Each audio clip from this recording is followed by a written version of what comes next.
नमस्कार, फाइटर समाचार में आपका स्वागत है। पेश आज 29 नवंबर दोपहर 3 बजे राजस्थान की खास खबरें। हरियाणा में हिसार के हांसी में देर रात स्लीपर बस पलट गई।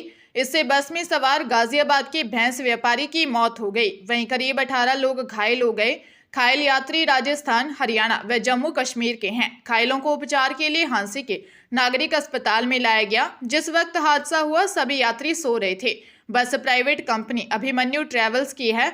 जानकारी के मुताबिक यह बस दिल्ली से श्रीगंगानगर जा रही थी। रात करीब 10 बजे दिल्ली से चली थी। रात करीब 1:30 बजे जैसे ही बस हांसी में हिसार रोड स्थित कैंची चौक के पास पहुंची तो संतुलन बिगड़ने से बस पलट गई, जिससे बस में सवार यात्री दब गए। हादसे में मृतक की पहचान गाजियाबाद निवासी 65 वर्षीय मामन के रूप में हुई। घायलों की पहचान हनुमानगढ़ निवासी महेंद्र पाल, मनोज भाटिया, धर्मवीर, गौरव, सिरसा निवासी शिवम, गाजियाबाद निवासी मोहम्मद अनवर व सनोवर, श्रीगंगानगर निवासी मुकेश गुप्ता, पवन सोनी व वेदिका, संगरिया निवासी मनोज, प्रियंका, कश्मीर निवासी बिलाल के रूप में हुई है। सिटी व सदर थाना पुलिस ने घायलों को अस्पताल पहुंचाया।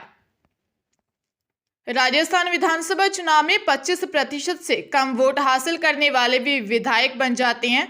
लगातार 5 बार से जीत रहे दिग्गज नेता भी अब तक कुल पंजीकृत मतदाताओं के 50% वोट हासिल नहीं कर सके।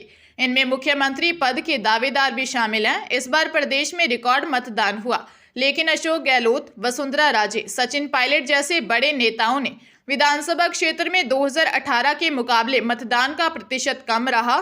पिछले 3 चुनावों के परिणामों का एनालिसिस किया तो कई रोचक जानकारियां सामने आई। चुनावी मैदान में उतरे नेताओं ने केवल वसुंधरा राजे ही 2013 में कुल पंजीकृत मतदाताओं के 50% आंकड़े के करीब पहुंच सकी। उन्हें झालरापाटन में 49.95% वोट मिले। सचिन पायलट को टोंक में 2018 में 48.65% वोट मिले। वहीं 3 बार के मुख्यमंत्री अशोक गहलोत भी अपनी सीट पर 45% से भी कम वोटर्स का मत हासिल कर जीतते आए हैं।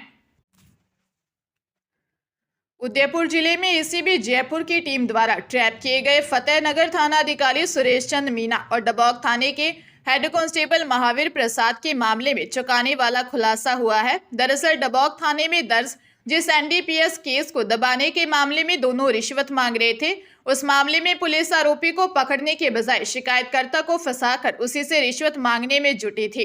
परिवादी सुनील पाटिल ने एसीबी में दर्ज एफआईआर में बताया कि उसकी मुखबरी पर हेड कांस्टेबल महावीर प्रसाद ने एफआईआर दर्ज की, जिसकी जांच फतेहनगर थाना अधिकारी सुरेश चंद मीना को सौंपी गई थी। लेकिन मामले में दोषियों को पकड़ने के बजाय पुलिस मुखबरी करने वाले परिवादी सुनील और सह परिवादी हेमंत झा को परेशान करने लगी। मुकदमे में फंसाने का दबाव डालते हुए पुलिस 8 लाख रुपए रिश्वत मांगी। थाना अधिकारी ने के बेटे सौरभ की गिरफ्तारी के बाद से थाना अधिकारी और हेड कांस्टेबल अभी तक फरार चल रहे हैं, जिनकी एसीबी और पुलिस तलाश में जुटी है। हरियाणा के भिवानी में हरिकिशन उर्फ हरिया पर हुए कातिलाना हमले में लॉरेंस के शूटर सचिन भिवानी का नाम सामने आया है। सचिन वही शख्स है जिसने पंजाबी सिंगर सिद्धू मूसेवाला हत्याकांड में अहम भूमिका थी। इतना ही नहीं, सचिन ने 3 माह पहले भी हरिया को मारने की प्लानिंग की थी, लेकिन कामयाब नहीं हो सका था। सचिन जेल में ही बैठकर हरिया की हत्या की साजिश रच रहा था। इस बार वह उस पर ताबड़तोड़ गोलियां चलवाने में कामयाब रहा। हरिया की हालात गंभीर बताई जा रही है। दरअसल गैंगस्टर सचिन भिवानी और रवि बॉक्सर दोनों जिगरी यार थे। वर्ष 2022 में रवि बॉक्सर का कत्ल हो गया। इसका आरोप हरिकिशन उर्फ हरिया पर लगा। रवि की हत्या की बात सचिन तक पहुंची तो उसने हत्या का बदला लेने की प्लानिंग बनाई। सचिन राजस्थान की जेल में बंद था। उसने 15 अगस्त को हरिया की हत्या के लिए शूटर भिवानी भेज दिए, लेकिन ये शूटर वारदात को अंजाम देते उससे पहले पुलिस ने उन्हें पकड़ लिया। अजमेर जिले में शादी समारोह में कार और 11 लाख रुपए की मांग करने और ऐसा नहीं करने पर फेरे से भाग जाने की धमकी देने का मामला सामने आया है। दुल्हे की होने वाली पत्नी ने एसपी से शिकायत कर सख्त कार्रवाई की मांग की है। पीड़िता की आज 29 नवंबर को शादी है। लोहाखां निवासी जयश्री ने एसपी को दी शिकायत में बताया कि उसकी शादी भोपों का बाड़ा निवासी चेतन बाबू से होना तय हुई थी। दोनों के परिवार के सदस्यों की उपस्थिति में 2 फरवरी को सगाई और 29 नवंबर को शादी होना तय हुआ। पिता व परिजन शादी की तैयारी में लगे थे, जिसके लिए समारोह स्थल, हलवाई, खोड़ी, ढोल, बैंड सहित अन्य आवश्यक कार्यों के लिए एडवांस दे दिया और कपड़े, जेवर, फर्नीचर आदि की खरीदारी कर ली। 19 नवंबर को चेतन ने 11 लाख रुपए नगद और कार देने की मांग करते हुए चेतावनी दी कि मांग पूरी नहीं हुई तो वह मंडप से उठकर भाग जाएगा। पुलिस मामले की जांच कर रही है। प्रतापगढ़ जिले में 11 नवंबर को युवक की हत्या के मामले में धरियावद पुलिस ने खुलासा करते हुए 2 आरोपियों को गिरफ्तार किया है। दरअसल 2 युवक अपनी रिश्तेदार महिला के साथ धरियावद से नगला लौट रहे थे। इसी दौरान रास्ते में 3 युवकों ने बलात्कार के उद्देश्य से बाइक से उनका पीछा किया। सरिये से पीछे बैठे युवक पर वार किया जिससे उसकी मौत हो गई। एसपी अमित कुमार ने बताया कि 22 नवंबर को नटेला निवासी पीड़ित नारायण लाल ने थाने में दी रिपोर्ट में बताया कि उनका बेटा दिनेश 11 नवंबर को नगला के साथ धरियावद गया था मगर घर नहीं पहुंचा। 13 नवंबर को सोशल मीडिया के जरिए पता चला कि उसके बेटे का शव माना गांव के पास मिला है। अस्पताल पहुंचे तो पता चला कि दिनेश की मौत सिर पर चोट लगने की वजह से हुई है। जांच के बाद पुलिस ने भगाना और भगवान लाल मीना होमला को डिटेन किया। आरोपियों से पूछताछ की तो उन्होंने घटना कबूल की। जयपुर में बंधक बनाकर एक विवाहिता से गैंगरेप का मामला सामने आया है। छोटवाड़ा थाने में एमपी निवासी 18 साल की विवाहिता ने दी रिपोर्ट में बताया कि उसका पति जयपुर में जॉब करता था। शादी के बाद एमपी आ गए। जयपुर में रहने के दौरान पति की दोस्ती यश चौधरी से हो गई। 3 नवंबर को पति पत्नी दोनों जयपुर आ गए। आरोपी यश चौधरी ने उन्हें शास्त्री नगर स्थित किराए के कमरे पर ठहराया।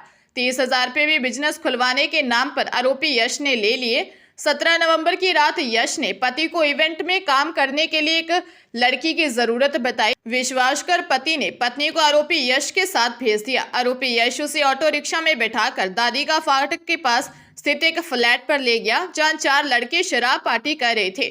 2 लड़के वहां से चले गए। फ्लैट पर बैठे दोनों लड़कों और आरोपी यश ने बंधक बनाकर गैंगरेप किया। पुलिस ने मामला दर्ज कर जांच शुरू कर दी है। हनुमानगढ़ जिले में 2 कारों की आमने सामने की भिड़ंत में 2 बुजुर्गों की मौत हो गई। 12 लोग गंभीर रूप से घायल हैं। हादसा रावतसर इलाके में हुआ। रावतसर सीआई अरुण चौधरी ने बताया कि Rawatsar Hisar state highway Nohar road पर टोपरिया के पास 2 कारों की आमने सामने की टक्कर हो गई। एक कार नौहर से रावतसर की तरफ आ रही थी, दूसरी कार रावतसर से नौहर की तरफ जा रही थी। प्रथम दृष्टया हादसे का कारण तेज स्पीड में ओवरटेक करना बताया जा रहा है। 60 वर्षीय भाग देवी जाट निवासी डाबरी कला 19 एजी और 70 वर्षीय रणजीत जाट निवासी डबली कला की इलाज के दौरान मौत हो गई। पुलिस ने सभी घायलों को रावतसर सरकारी अस्पताल में भर्ती करवाया। सभी घायल हनुमानगढ़ जिले के रहने वाले हैं। पुलिस हादसे की जांच कर रही है।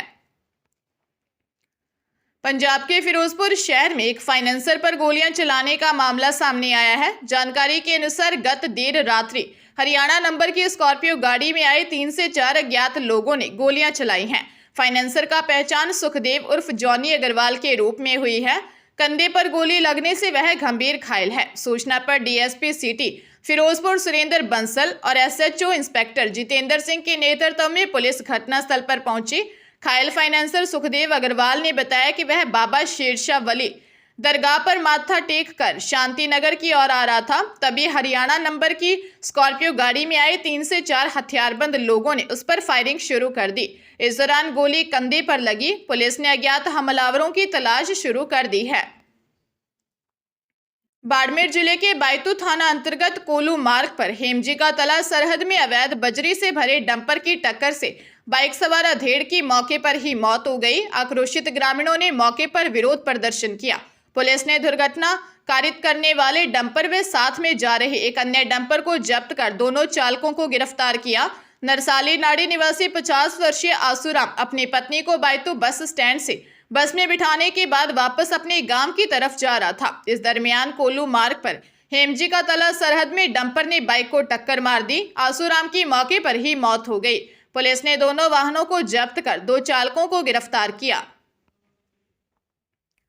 धौलपुर जिले में चारों विधानसभा सीट पर छिटपुट हिंसा के बाद मतदान शांतिपूर्ण संपन्न हो गया, लेकिन उसके बाद से बाड़ी विधानसभा क्षेत्र में 2 पक्षों के बीच लगातार हिंसा जारी है। हिंसा को रोकने के लिए जहां एसपी के साथ पुलिस बल फ्लैग मार्च कर रहा है, वहीं बाड़ी विधानसभा क्षेत्र के बसपा प्रत्याशी जसवंत सिंह के बाद भाजपा प्रत्याशी गिरिराज सिंह मलिंगा ने भी समर्थकों से शांति बनाए रखने की अपील की है। अभी तक हुई हिंसा में सबसे अधिक पंजीपुरा गांव के लोग घायल हुए हैं। दबंगों द्वारा की गई फायरिंग और मारपीट में दलित पक्ष के 10 लोग घायल हुए हैं, जिसमें बच्चे को भी गोली के छर्रे लगे हैं। इनमें से 2 गंभीर घायलों को इलाज के लिए जिला अस्पताल रेफर किया गया है। यहाँ विधानसभा चुनाव के नतीजे आने से पहले लगातार हो रही हिंसा की वजह से लोग डरे और सहमे हुए हैं। खुले का पूरा गांव में पुलिस ने संदिग्धों को पकड़कर हिरासत में लिया है।